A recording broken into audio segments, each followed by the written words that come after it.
Hello, amazing artists. Miss Bear here. I am so excited to be working with you on a mural project this year. And what's super special about this project is all of our artists that have been working face to face and all of you artists working at home, we get to collaborate together on a really big project. So let's take a minute and talk a little bit more about the mural process and how you're going to be contributing to our final design. So how do we go from this kind of fabric to a finished mural? So the fabric we start out with is kind of the consistency of a dryer sheet. And you see all these little holes in it. We need to seal those up. So we are going to use a primer. So I'm using this gesso to coat our fabric, and that's going to, after a couple layers, build up a thickness on it and seal up our fabric so that we have a nice canvas to work on. Now, once we paint and finish our mural, this canvas material will be put up on our wall where our final mural will be installed, and it goes up kind of like a wallpaper does. So we'll use some gel medium, which acts like our glue, and then stick our whole canvas, our finished mural, up on the wall at the library. All right, artists, so on your sheets, you're going to be designing your own fish. Now, you can look at our reference sheet for some inspiration, or if you want to look up pictures of your own fish, you're more than welcome to at home. But there are some guidelines that we want to keep in mind. We want to make sure that our fish takes up most of the space on our sheet that we have on our mural cloth. So make sure that you're not drawing something itty bitty baby tiny in the middle, because then when we cut it out and add it into our mural, it's going to be too small. So you want to make sure that you're drawing nice and big and taking up as much space as you can with your fish. So I'm thinking with my design, okay, I'm going to sketch out here with a pencil first, and I want my fish, I think, to have more of this rounder shape. Now see how the fin of my fish and the whole way up to his body, his lips, fill up most of my cloth here, right? I'm not leaving any big areas empty. And then I can start to fill in extra detail.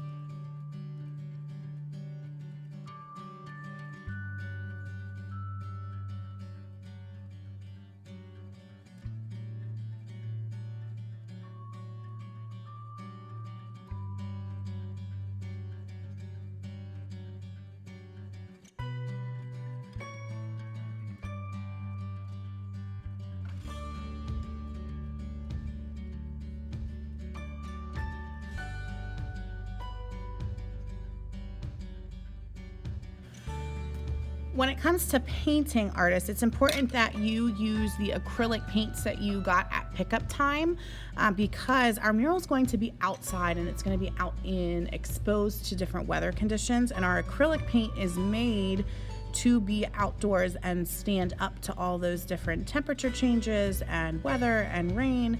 And I'm also going to end up spraying and sealing our mural with a protective coating that's also going to help the colors not fade in the sunlight over the next year that our mural is going to be up.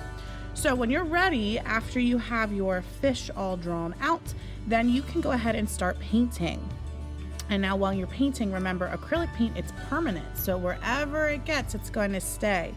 If it gets on your fingers and your hands, that's okay. It will wash off with some warm soap and water.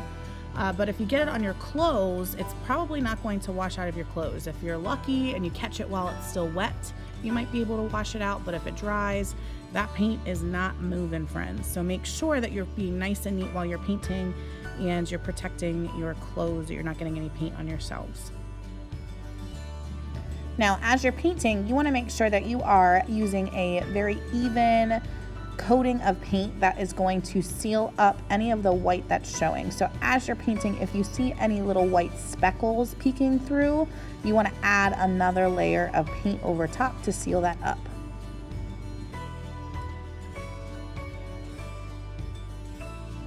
As you're painting, if you make a mistake, that's okay. That happens to all of us. And what's great about acrylic paint is that once it dries, you can paint back over areas and completely cover something up. So that little area there where I smeared my red, I can go back after that dries for a little bit and recover that up, and it's like it never even happened.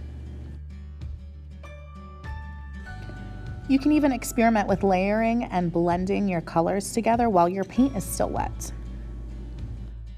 So here I'm using this violet to add that shadow in, and I'm going back and forth between my violet and my yellow until I get that smooth transition of color that I'm looking for. Make sure that you remember, boys and girls, to wash your brush really, really well whenever you're changing colors. That way you don't have any color mixing that you don't want to happen going on.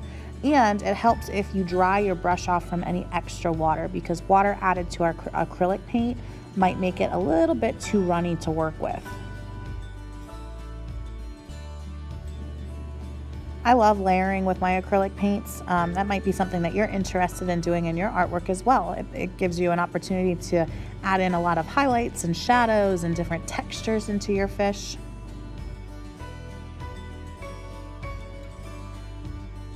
The only thing that's limiting you is your own imagination. So be as creative as you want to be, artist. I'm super excited to see what you come up with. Have fun creating.